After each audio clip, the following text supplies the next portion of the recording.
The most shocking wedding confession. My husband's best friend wanted me. I never imagined that my happiest day could spiral into a nightmare before the ceremony even began.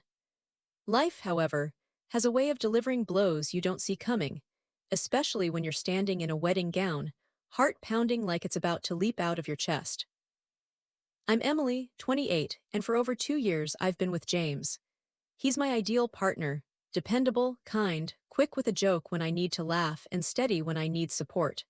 Together, we've faced challenges that sometimes felt insurmountable, and I thought I knew everything about our future. But in the days leading up to the wedding, something felt off. I'm not one to jump to conclusions, but small details started forming a troubling picture. Take James's best friend, Ethan, for instance. They've been inseparable since childhood, growing up together, chasing early career dreams, sharing inside jokes no one else got. I never felt threatened until that final week. It started with Ethan acting overly attentive. His gaze lingered a bit too long, his smiles felt misplaced, and his jokes carried an edge they hadn't before. I chalked it up to pre-wedding stress and nerves. After all, why would the groom's best friend act anything but supportive? Wedding preparations consumed me entirely. Every day was packed.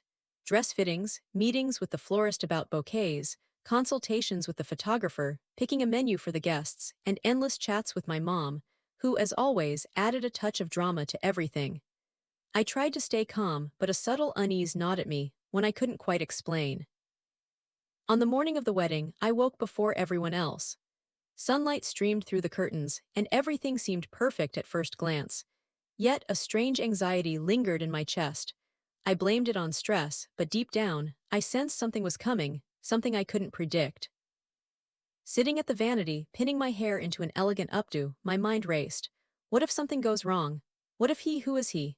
I glanced away and spotted a photo of James and Ethan from their first camping trip together. Two grinning boys, now strangers in a way I couldn't shake.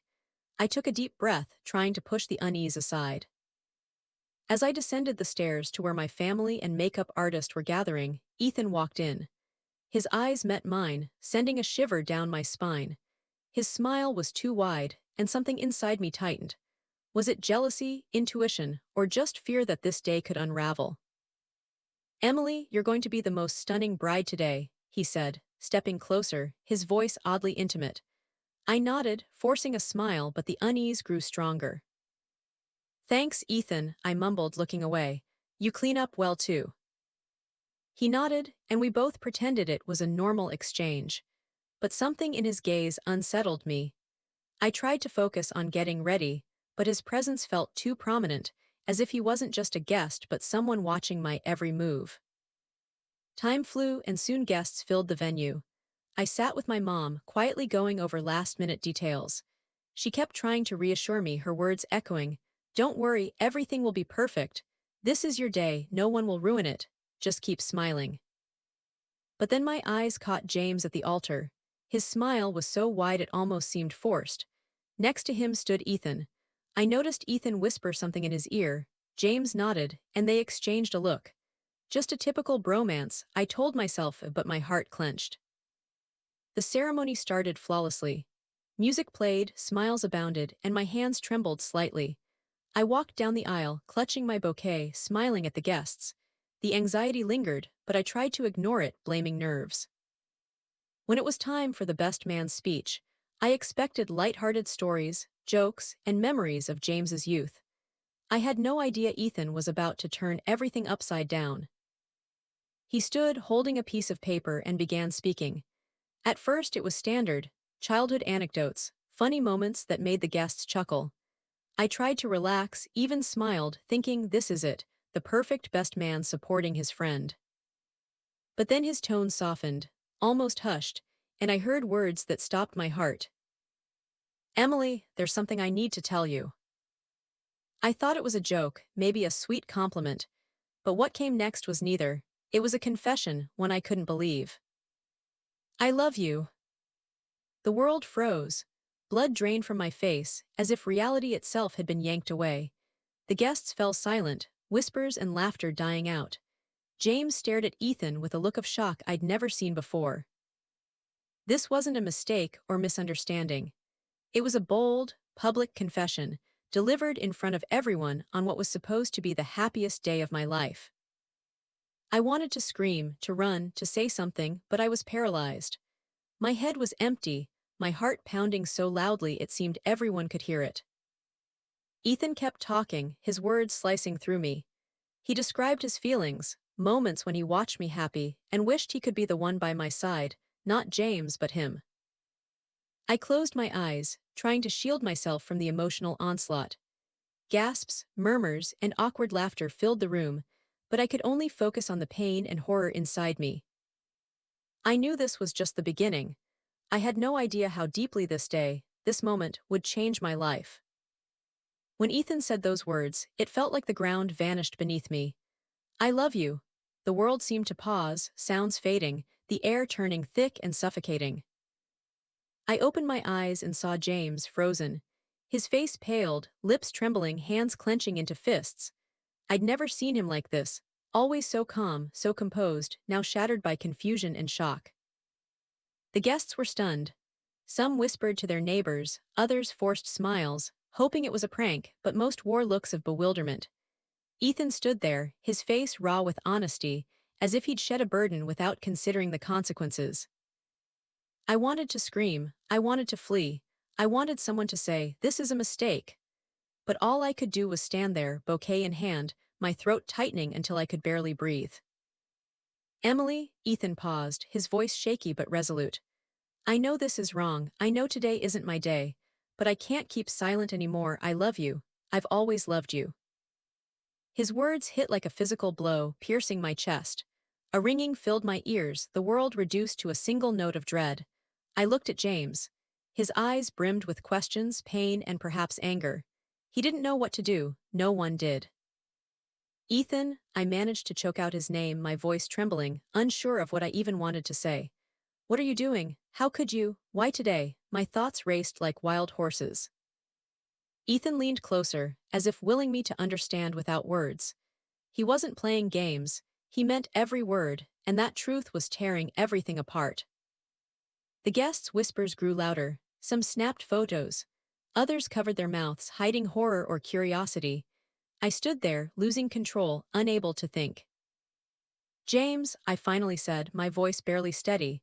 What does this mean?" He couldn't answer. His throat was dry, hands shaking. He looked at Ethan, then at me, then at the guests, trying to process what had just happened. Ethan, sensing the chaos spiraling, stepped back. He raised his hands as if apologizing, yet there was defiance in his stance, a refusal to back down completely. "I don't want to ruin this day, I don't want to be selfish," but I couldn't stay silent anymore. Tears welled in my eyes. This was a blow I couldn't recover from. My legs buckled, and I sank into a chair, clutching the bouquet to hide my trembling hands. I thought, this can't be real. I'm marrying James, and he just confessed his love for me right here.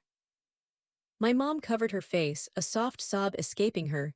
She understood the gravity of the moment. She'd always wanted my happiness, but now it felt like a mirage, lost in chaos. "Emily," James's voice broke through, quiet but firm. "Can you explain this?" I wanted to scream, argue, run. But all I could do was look at him, my eyes empty. How could I explain when I didn't understand? When I couldn't think, couldn't feel anything but shock? Ethan took another step forward. "I don't want to cause you pain, Emily," he said, his voice breaking. I couldn't keep it in." With every word, every second, I felt the world shifting. This day, meant to celebrate love, had become a public nightmare. And it was unfolding before friends, family, colleagues, spectators to a drama I hadn't scripted. I needed to hide, to escape, to vanish. But it was too late. The stage was set, the confession spoken. Ethan stood there, both confident and vulnerable. James fought to keep his composure, but his eyes betrayed his turmoil. I focused on breathing. In, out, tears streamed down my face. Someone behind me sobbed quietly. The room was a mix of silence, unease, and pity. "Emily," James said again, his voice colder now, almost icy. "Please say something." I looked at him and saw fear, fear of losing me, fear of what came next. But what could I say? How could I explain when I didn't know how to feel? My mind was blank, my heart gripped by terror and confusion. Ethan sensed the breaking point. He stepped back, clenching his fists as if holding back a storm. "I'll leave if that's what you want, so this day can be yours," he said softly, almost a whisper. But I had to say it. I couldn't pretend anymore. A lump lodged in my chest, my throat constricting. I closed my eyes, thinking, how do I live after this? How do I face these people? How do I marry James after this? James stepped forward, standing tall, but his eyes held pain and anger. His voice was cold and resolute.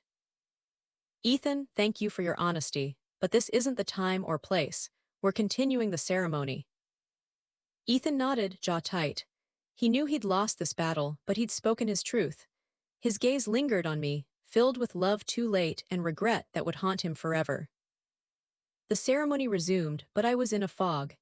The officiant's words drifted past, the guests' smiles felt forced, and I stood there in my gown, trying to make sense of what came next. This day, meant to be a celebration of love, had become a trial. And I knew this was only the beginning of what awaited James, Ethan, and me, witnesses to this unfolding drama. After the ceremony pressed on, it felt like the world had collapsed around me, like someone had yanked away the foundation of my happiness. I stood beside James, holding his hand, but a storm raged inside me, unstoppable. My legs shook, my heart raced, my thoughts leapt from horror to anger, shock to confusion. I tried to smile for the guests, accept congratulations, nod for the cameras, but it felt like a performance, a role I hadn't rehearsed. Every glance at Ethan made my heart clench. He stood aside, trying to appear calm, but I saw his fingers grip the edge of a table, holding back emotions desperate to break free. His love for me was now a public secret, known to all. I tried to understand what had happened. Why this day? Why this way? Why me? I knew I couldn't blame James. He was my future husband, the man I loved. But guilt, confusion, and fear washed over me in waves. After the ceremony, James and I slipped into a private room to catch our breath. He sat on a couch, and I joined him, but an invisible wall stood between us. "Emily," he said softly, looking at me, "are you okay?" I wanted to nod, to say yes, to pretend everything was fine, but my throat tightened, and all that came out were quiet sobs. I started, but the words caught. "I don't know what to say." He sighed, long and heavy. I saw his fingers curl into fists. He was trying to stay calm, but his eyes revealed his inner chaos. "I don't know either, Emily," he said finally. I don't understand how someone could do this." I nodded. How could I explain that this had shattered me? That I didn't know how to react, how to feel? That every thought of Ethan's confession, its public nature, sparked panic. "I tried to ignore it, James," I whispered. "But I can't. I see his eyes, I hear his words, I feel everything." He was silent. Then at last he said, "We need to talk to him, right after the wedding, or this will haunt us forever." I nodded, though panic surged inside. I didn't know how to navigate this. I loved James, wanted to be with him, wanted this day to stay special. But Ethan had revealed feelings I hadn't known existed. When we returned to the reception, Ethan was still there, feigning calm, but I saw the tension in his shoulders. He noticed us, nodded as if saying, "I'm ready to talk." After the celebration, we met in a quiet room. James and Ethan stood across from each other, and I stood between them, caught between two worlds. "Ethan," James began, "that was out of line. Couldn't you have picked another day, another moment?" Ethan nodded silently. He knew he'd struck a blow to our lives, but for him, it was a truth he couldn't hide. "I know," he said quietly. "I just couldn't stay silent. It's been too long. I love Emily. I thought if I didn't say it, I'd never be honest with myself or you." James clenched his jaw, fighting to keep his anger in check, but his eyes betrayed his pain. "Emily, you heard him," James said, looking at me. "What now?" The lump in my chest grew. What now? The question echoed endlessly. I wanted to answer, but I couldn't. I didn't know what to think, feel, or do. I love you, James," I managed, my voice breaking. "But I don't know how to move forward after this." Ethan lowered his eyes. He knew he'd ruined a sacred day, but his love was real and he couldn't have acted otherwise. We stayed in that room for hours talking. I tried to explain my feelings, James his, Ethan his. It was an emotional storm. Pain, anger, confusion, fear of losing friends, fear of breaking a marriage, fear of the future.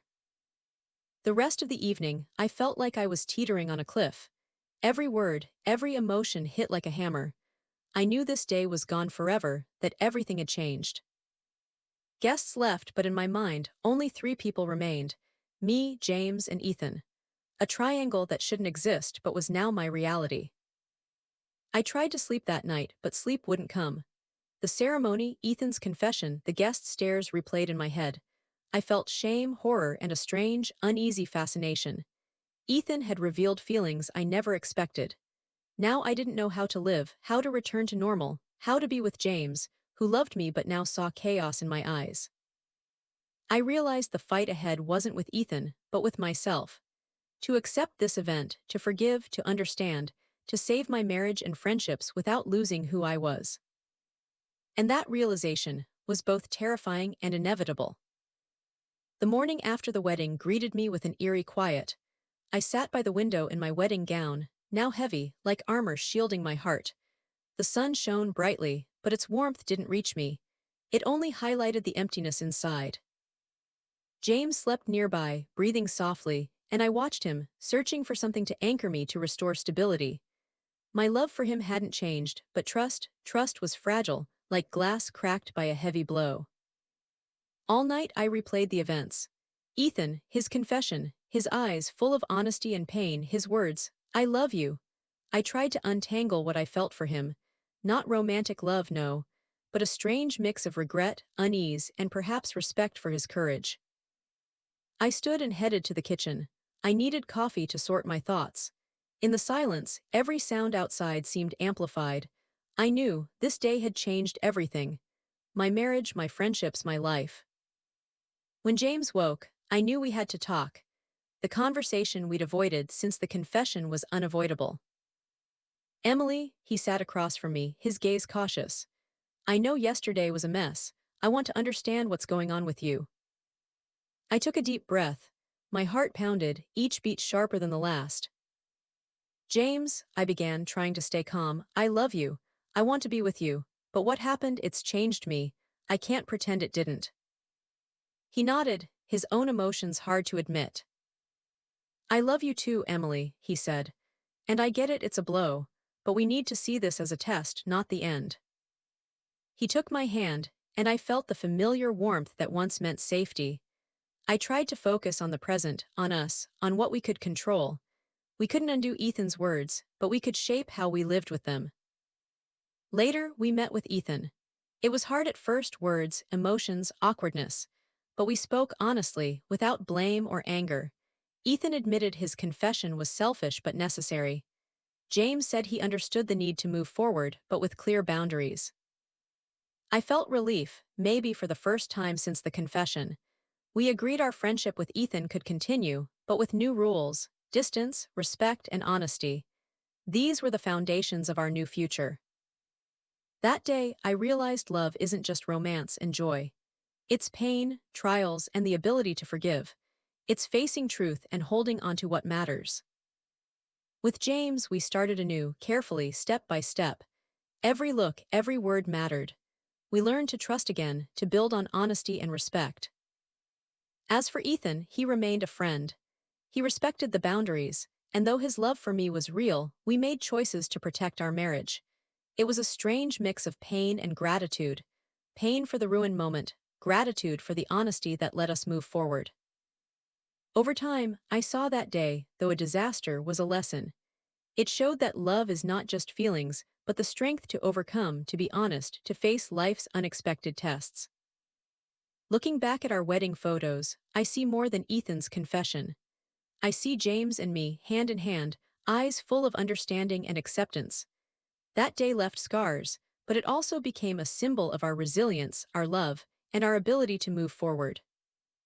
We learned to cherish every moment, to speak openly, to understand that true love isn't the absence of problems, but the courage to face them together. And in that understanding there was freedom.